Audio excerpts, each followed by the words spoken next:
เพียงคำเดียวที่ปรารถนาอยากฟังให้ชื่นอุราใจภาวะผวังนานเท่านานพี่คอยจะฟังคำนี้คำเดียวที่หวัง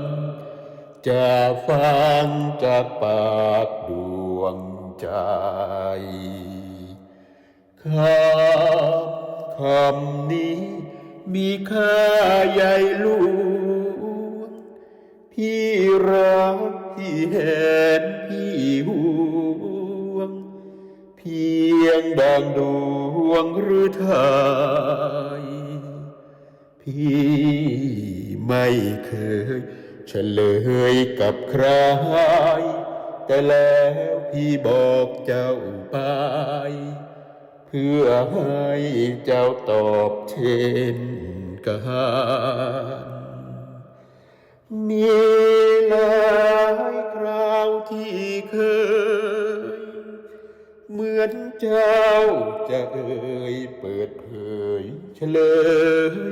คำนั้นโอ้แล้วยายอาจอ่านมิกล้าจำนานกับตื่นกับตาอันสวงนาย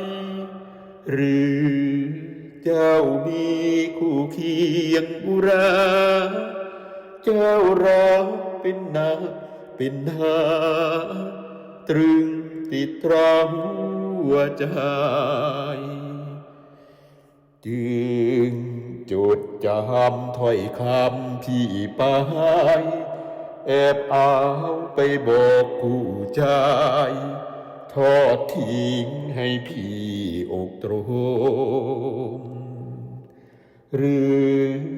เจ้าลืมถ้อยคำคำนี้จึงทำไม่รู้ไม่ชี้ดังไม่มีเยื่อใยแม้เจ้าลืมเจ้าเลือนเคลื่อนคลายพี่เตือนให้อีกก็ได้ก็รักอย่างไรเจ้า